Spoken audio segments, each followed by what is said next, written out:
New Texas regulations on hemp have effectively prohibited the sale of smokable forms of cannabis, like flower and extract.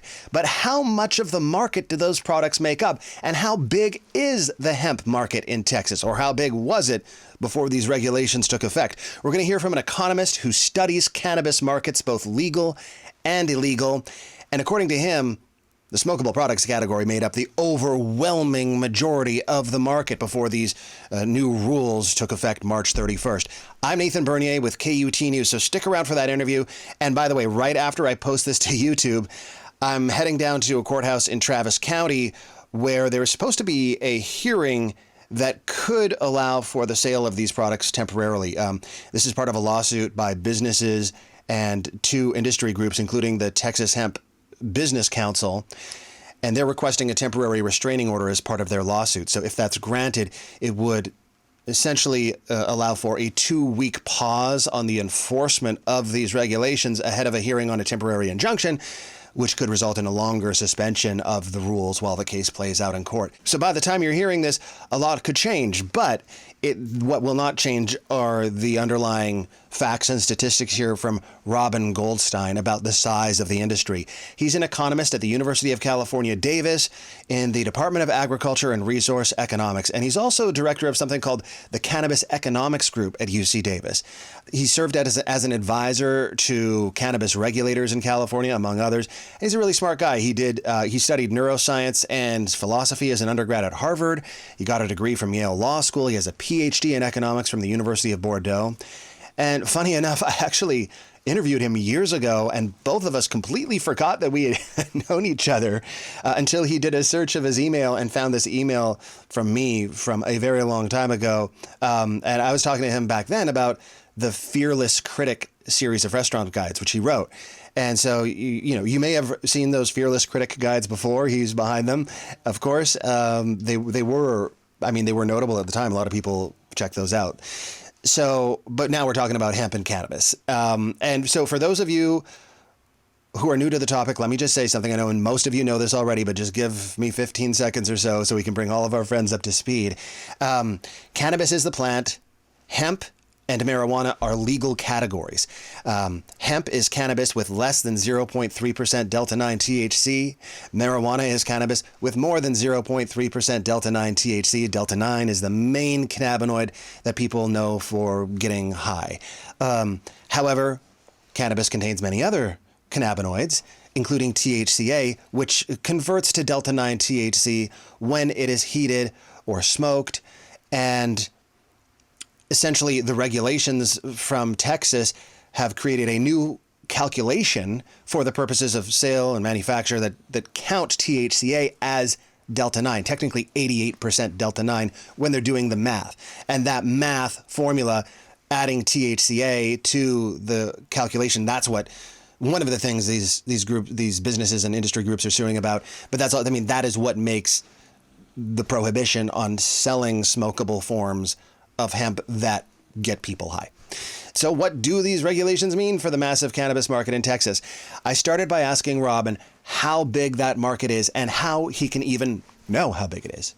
Yeah, well, it's definitely an exercise in guesswork. It's not as easy as measuring a licensed cannabis market in a state like California, where you have, all the folks who are registered to sell cannabis legally are licensed with the state, and they pay taxes on every ounce they sell and so forth. So in Texas, it's definitely a rough estimate, but I estimate $4 billion in retail sales, in the last year. This is all before, the new bans kind of started coming into place. But, when it was all going well and at full speed, it was basically around $4 billion by my estimation.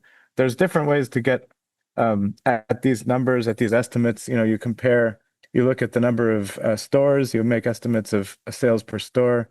You look at the population of Texas and how many cannabis consumers there are. That's also a rough estimate. It's, you get these statistics based on how many people report they smoke weed, which is, not very reliable. There are these government surveys that say, the government calls you on the phone and says, "Do you smoke weed?" Why would you say yes? So these are always underestimating. So you have to make some assumptions about what the degree of underestimation is when people are self-reporting their use.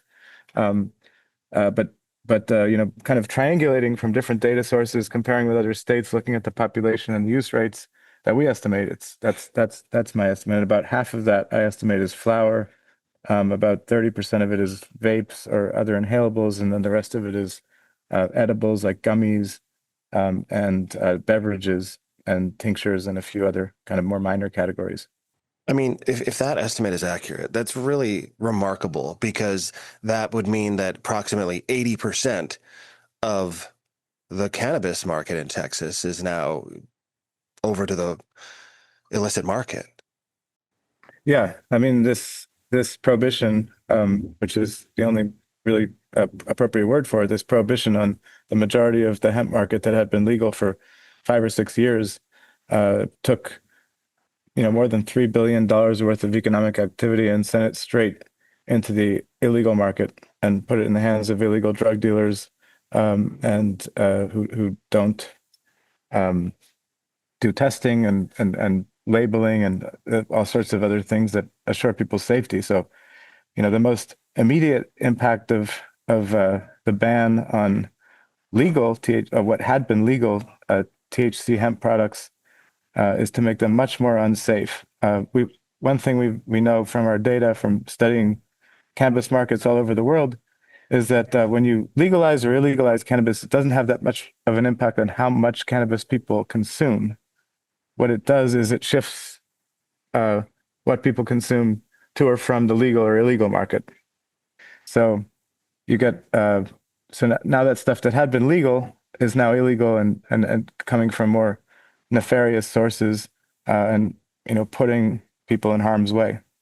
Robin, we've seen cannabis markets in the United States evolve in different ways. Some states have just said, we're going to legalize marijuana. Others have taken this sort of hemp approach, like Texas. When you compare these different types of markets, what kind of differences do you see between them?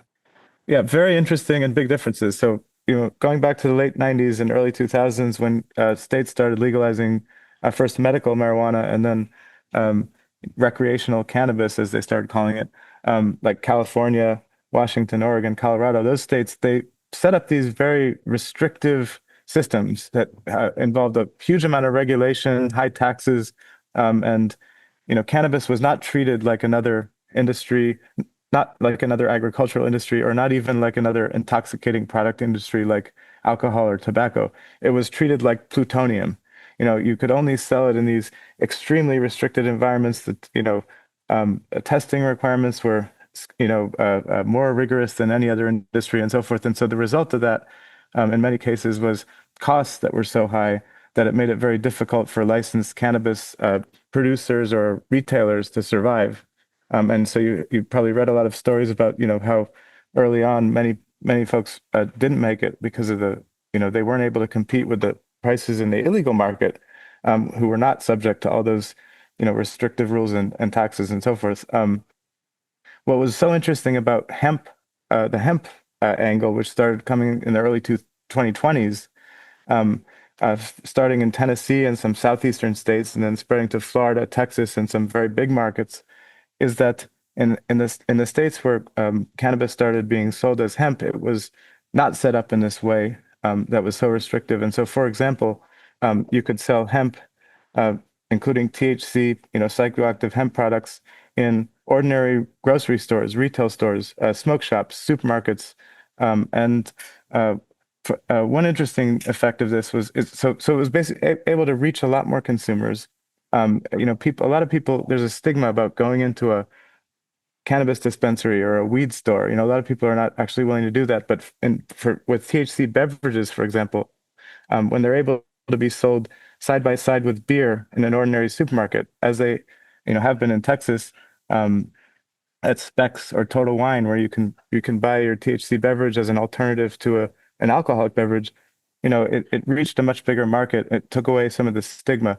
And so, interestingly, to date, there's been pretty much no business of THC beverages in California or any of these early adopting cannabis states, and the THC beverage market has exploded in Texas and Florida and other hemp states. Um, and that's a really cool thing because, a lot of reports suggest that this is helpful for people who are, for example, trying to cut down on their alcohol consumption. It's a healthier alternative to over consuming alcohol.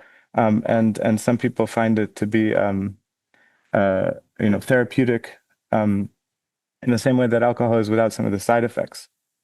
And it's interesting because there's such a wide range of products in Texas, which I don't know if that exists in these states that actually have legal marijuana markets. I mean, I've heard of bans, for example, of Delta 8 in other states. I mean, obviously, the state of Texas has attempted to do that here, and that's tied up in a court fight that's reached the Texas Supreme Court. But, there's also products like THCP, which is a far more powerful cannabinoid than Delta 9. And you can get, THCP gummies. And in fact, some people just uh, wind up poisoning themselves because they don't know how powerful it is. And there's just like such a diversity of products out there.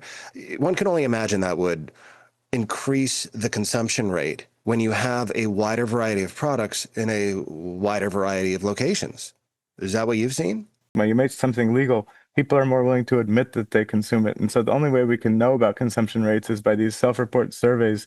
There aren't really any good scientific ways to understand exactly how much weed people consume in any state. So that's hard to get at. But this kind of flowering of new types of products and the diversity of products you're talking about, it first started really in the 90s and early 2000s with a medical marijuana coming, above board on the West Coast. It wasn't until early 2000s that, for example, vape pens started being a very mainstream product. That came with the first wave of legalization, which was medical marijuana. Um, this kind of innovation you've seen in the hemp era, in the 2020s is, as you mentioned, is these new cannabinoids that are uh, often kind of trying to be compliant. In some cases, you have bans on Delta 9 THC, but then, so people are always innovative. They're going to try to find some loophole, some way around the rules and find some other. And there's more than 100 cannabinoids in the cannabis plant. And so Delta 9 THC for a long time was thought of as being the only intoxicating cannabinoid, but that wasn't true. And so, one of the sort of maybe more dangerous asides of this hemp revolution is that in states where there's no regulation at all, you have this innovation resulting in some very powerful stuff that people don't have a lot of experience with, and people can get um, too high from it or have effects that are different from the ordinary weed that people are used to, and in some cases can be even more dangerous than the stuff that you get on this people are used to getting on the underground market and the street or whatever. But all of this is a result of not legalizing and not regulating. That's the problem when it comes down to it. If you take the stuff above board and you regulate and legalize the whole industry, then you can specify. And the most important thing is labeling. People need to know what they're getting. The Texas market is remarkable now in that the new regulations that essentially count THCA, which is, of course, the cannabinoid that converts to Delta 9 when it's heated or smoked, counting it as 88% Delta 9. Essentially, what they're doing is restricting the most common cannabinoid while allowing for these other alternative cannabinoids to flourish and fill up the space that's left in the market. And I wonder what you foresee in the Texas market with, I mean, there is a lawsuit, and so there's going to be a request. There is a request for a temporary restraining order. We'll see what happens with that if these rules are suspended, at least temporarily, while the court case proceeds. But I wonder if these rules were to, like, let's say they take effect. I mean, they have taken effect. Let's say they're not interrupted. Um, what's going to happen in Texas with retail locations now seeing their fees going from $150 a year to $5,000 a year, manufacturers seeing their fees go from $250 a year to $10,000 a year, along with a number of restrictions, both on the supply chain and what these retailers can sell in terms of flower and concentrated, more natural products. What's going to happen in the market in Texas, do you think? Yeah, so the effect of this THCA or total THC calculation that they instituted is to wipe out the whole flower market. Hemp, psychoactive hemp flower had been sold as THCA, had been legal, and taking that out is maybe 50% of the market by retail value. So of the $4 billion in retail sales, let's say $2 billion of that was in THCA flower. And that's just the same stuff as ordinary flower, what you get in California, the stuff that you roll into joints and smoke, the oldest and most common form of marijuana all around the world. Um, but the effect on the businesses, there's 40 or 50,000 uh, uh, uh, jobs at stake, 10, maybe 10,000, maybe five to 10,000 businesses that are impacted, and so forth. It's more than just saying you take away half the revenues, because if you take away flour, you take away THCA flour, a small hemp shop that's making, maybe a 5 or 10% margin, or maybe just breaking even. You take away half their revenue, and it's not like they can survive on the remaining half. They just go out of business. That's the problem. If you go into an average convenience store and you say, oh, you can keep selling everything, but alcohol and cigarettes, they're all going to go under. And so that's the problem. You take away half their business and their whole business is gone. And so that's why the effect of this THCA ban and the smokable products ban is going to have a much larger impact than just 50% of the market. It's going to wipe the vast majority probably of the businesses that are uh, mostly small businesses, many immigrant run. They're not, one interesting thing about the hemp market is that it's not run by rich people. And it's not a big conglomerates, multinationals.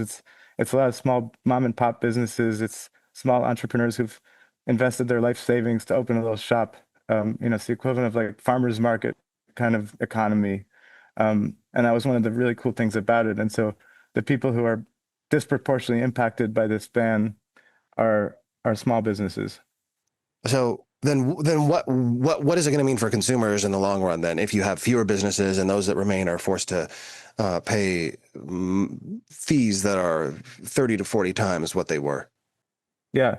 The fees, once again, that's just like the nail in the coffin for a lot of these small businesses. You take away half their business with the flower ban and then add all these fees. And so they just don't have a business anymore. They just, you know, try to find another way to make a living, or they just end up unemployed. The impact on consumers is significant, in terms of safety. So the consumers have to go from getting their cannabis, it won't affect that much how much cannabis consumers buy or consume, but instead of buying from these reputable legal shops that are following state laws and paying their taxes and above board and subject to all sorts of workplace regulations, they're just going to go back to what they've been doing for decades before this all happened, which is just buying from some dealer who they know. And in many cases, that's okay and it's safe, and sometimes it's not. And you don't know what you're getting. The labeling and testing requirements are no longer in place, so it puts those consumers in harm's way. But But yeah, the with the bigger, sorry, I was just going to say, just I have to jump on that because the laws have changed, and so now the risk to your average person of buying from their neighborhood drug dealer has gone down significantly. At least in Austin, where I spoke to a police officer who said they won't arrest people for cannabis unless there's another crime involved or it's a really large amount. And if they find you with cannabis, if you show the hemp packaging that belongs to whatever in theory applies to whatever you're holding, then they'll let you keep it. As long as it is under the 0.3% THC, it is legal to have. And again, that's why I go back to have the packaging, to be able to show that, to prove that to the officer that, hey, this is legal hemp. And there's really nothing to stop people from carrying around a hemp package that matches the cannabis they bought from their neighborhood drug dealer. So it creates all these new weird incentives. yeah. I mean, and beyond that, I mean, I think it's important to uh, remember that what a drug dealer is just subject to whatever laws are in place. So, these law-abiding businesses who have every intention and desire to follow the rules, as most of the vast majority of the people I've met in the hemp industry in Texas, they want to be regulated, they want to be taxed, they want to follow rules, they want to have rules to follow, they want age limits, they want all this stuff because it helps legitimize their industry, and it allows them to grow and be taken seriously, and serve more people. And when a change in the laws suddenly turns those people into illegal drug dealers, they go into this other category. That's not who they are. It's just a legal distinction. But unfortunately, then they get thrown into this pool of where it's hard for consumers to distinguish between who are the good actors and bad actors, and where your stuff becomes much more murky. And so that's really the hard part for the whole state, and that's why it's such a bad decision to take this legal thriving industry and put it all underground.